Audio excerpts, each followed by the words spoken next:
Hi, welcome to Cooking with Steffi. I'm back. I'm so excited to be with you guys. During this trying time, I wanted to do something special. So I'm taking the time to do a 4-part series. I'm going to show you how to make a couple of kinds of cupcakes as well as 3 different types of icings. If you're wondering, in the description area for each series is going to be the recipe. Okay? So today we're going to be doing chocolate cupcakes. We're gonna start off, my chocolate cupcakes are totally, some people do different things. First thing I'm gonna do is I'm going to do 1 cup of sugar. And I don't know if you've ever seen my videos before, but for me, I teach everybody to level off so it can be an even amount inside. And these cupcakes are actually going to make, this chocolate recipe makes 18 cupcakes. So I just put in a cup of sugar. And I'm going to put some boiling hot espresso. So I boiled a cup of hot water, and then I have 2 teaspoons of instant espresso. Okay? And I'm going to pour that in with the sugar. Okay? You know me, I always have a dump cup. So I'm going to dump everything over there. Then I'm going to add a half a cup of vegetable oil. And I'm putting all my liquids together, but the only thing I'm not going to put at the beginning is my eggs because I don't want to cook them in that boiling hot water. Next, I'm going to put a 1/4 teaspoon of salt and 2 teaspoons of baking powder. 2 teaspoons of baking powder and 1/4 teaspoon of salt. I dump that in. And I'm going to put a half a cup of cocoa powder. Now I prefer the Special Dark by Hershey's. You can use regular cocoa powder, but this actually has more of a rich flavor. So I prefer this. I'm going to use my little leveler. I'm going to use my dump. Sorry, y'all. Use my little dump thing just in case I go over the amount. I won't go over on here, and then I can level it out back in here. Measurements are pretty good. Go Steffi. So it's a half a cup of cocoa powder. Now some people take the time to whisk certain things at certain times. Me, most of my cakes are dump cakes. I put everything in at once and then I spin. Made a little bit of a mess. Next is going to be a cup and a third. These measuring cups are really funky. It has 1/3 and 2/3 together. So if I want 1/3, I want that half amount. So I'm going to do 1/3, and it's level to the 1/3 area. And then 1 full cup. And I'm going to level that off just like I did the sugar. Move that over so you'll be able to see. Level that off. So that's 1 1/3 cup of flour. So I've added my cocoa, my espresso, my flour, my salt, my sugar, my baking powder, my vegetable oil, and next I'm going to add 2 teaspoons of vanilla. This is a special vanilla. This is, we actually got it from Mexico on a cruise. It's a Mexican vanilla, but you can use regular vanilla if you'd like. This one just has more of a deep flavor. It has vanilla beans in it as well. So I'll put 2 teaspoons. And it's also clear, so that's awesome if you're making a vanilla cake. So I'm going to add 2 eggs, but I'm not going to add it until I've blended everything else. That gives the espresso an opportunity to cool down. So I'm going to cut it starting on stir. Let you see how it looks. It's all blending in real good. And I'm just going to cut it up just a little bit to number 2.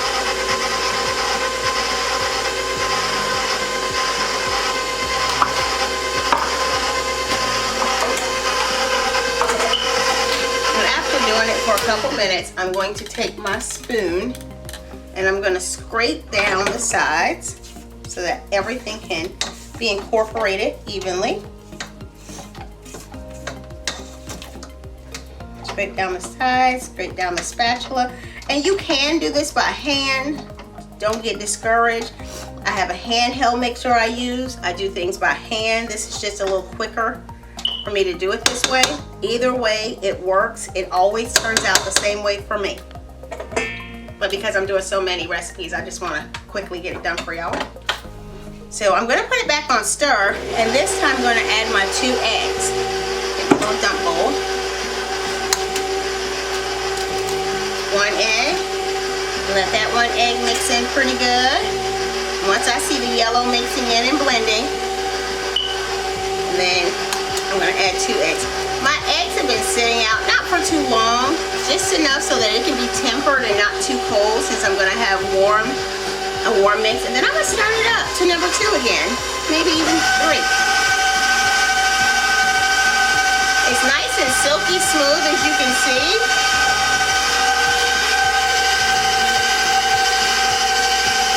A nice silky smooth batter. I'm going to take my spatula out and scrape any extras. And then the next thing I'm going to do is I'm actually going to, first I'm going to show you what I got, my results. Look at that. Isn't that beautiful? A nice smooth chocolate. And some people might say it's a little too runny, but you'll see it's going to turn out nice and moist. Nice and moist. Beautifully. So, me, personally, I like to make life easier when it's time for me to pour the cupcakes. So I pour my batter into this or into a measuring cup. Everybody does not have this. This is a soft silicone measuring cup that I get from Pampered Chef. Other companies might have it, but this is where I got mine from. It has same measurements and everything on there. So what I do is I transfer my batter into here, so it'll make it easier for my pouring. If you want, you can put it into a regular measuring cup. The spout makes it easier for the pouring as well. So what I'm gonna do is I'm gonna pour, and I don't have to pour all of it at one time. I can do it in batches. Look at that. Nice and smooth. So I'm gonna fill that halfway. And I'm gonna put this back here.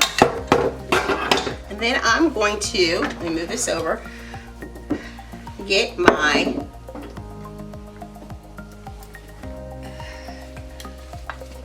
pan. So this is a huge pan that I got from Wilton's. I think I got it from Michael's, actually, in the Wilton section. You know, you always use that good coupon. So what I do is, just for a little FYI, everybody makes cupcakes, and sometimes the bottom of the cupcakes get greasy, depending on how much oil or butter you've used. So I have a technique that I learned from others. Yes, I learned from people too. Where you put rice at the bottom of the pan, and the rice will absorb any of the oil or butter. So after you put the rice down, you put the cupcake holders, and if anything is too greasy, it's making it hard. Okay, you take your cupcake holders, and if anything's too greasy, it will be absorbed by that rice that you have put down. And you don't have to throw the rice out. You can reuse this rice as much as you need, or you can use new rice, because all it does is just absorbs that. You're not really cooking anything or using anything inside your cupcake. So right now I'm going to make 4 different flavors, so only 1 row of 6 is going to get filled, and then I'm going to move on to the next video for the next flavor until we get to the end. So right now I'm just going to show you how simple. You want to pour it maybe 3/4 of the way, because it's going to rise, it's going to get bigger, so you don't want to fill it all the way to the top. Just 3/4 of the way. You see how easy it makes it using this? You don't have batter all over your pan. And if you do get batter, all you gotta do is wipe it off. You know me. Messes are meant to be made in the kitchen as long as you clean them. There we go. We got 6 cupcakes ready to go. So we're gonna move on. In our next video, we are going to learn how to do banana pudding and strawberry cupcakes. All right, see you soon.